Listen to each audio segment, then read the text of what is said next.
Question number 5. Do archaeologists and historians use the Gospels as sources? It's very easy to answer the question whether the archaeologists use the Gospels as sources. The answer is flat out no. Archaeologists dig to find material remains from antiquity, and their digs are not based on the study of literary texts such as the New Testament Gospels, as any bona fide archaeologist will tell you. But historians, of course, do use the Gospels as sources, principally as sources for knowing about the life of the historical Jesus. They have to, because there are no other sources that are reliable that exist, which leaves us with a problem, since the only sources that do exist are the Gospels, and they're not reliable either. There's no doubt that the historical Jesus is the most important person in the history of Western civilization. There is no doubt of that at all, in my opinion.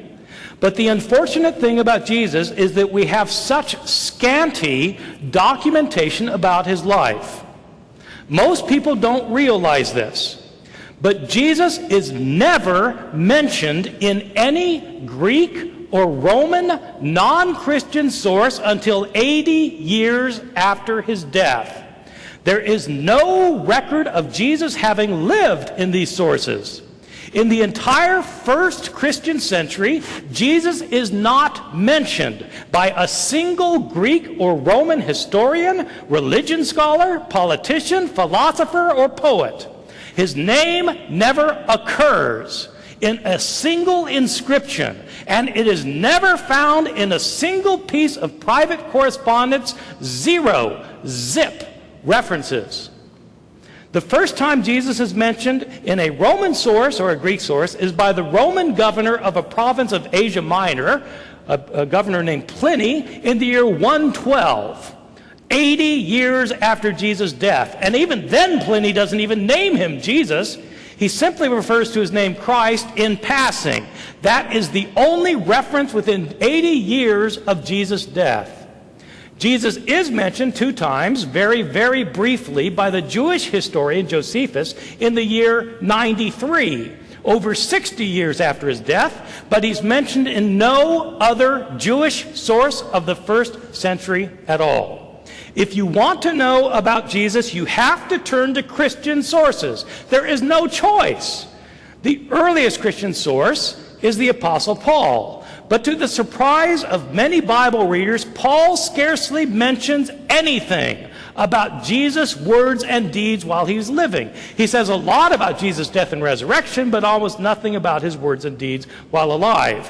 Which means if you want to know about the words and deeds of Jesus, the earliest sources are the Gospels. But these are filled, absolutely filled with discrepancies, historical mistakes, errors, contradictions, stories that have been changed and rechanged and changed yet again in the process of telling and retelling before the Gospel writers, living 40, 50, 60 years after Jesus' life, were able to write them down.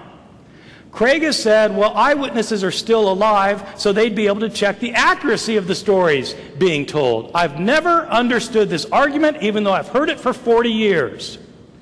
Christianity started out as a small group of Jesus followers in Jerusalem, right after his death. Within 30 years, there were Christian communities that were established throughout many of the urban areas of the Roman Empire. There were Christian churches in Palestine, in Syria, in Asia Minor, what we think of as Turkey, in Greece, in Rome, possibly in northern Africa, almost certainly in Alexandria, Egypt. Hundreds of people were converting. Thousands of people were converting. How did they convert? By people telling them stories about Jesus. Who was telling the stories?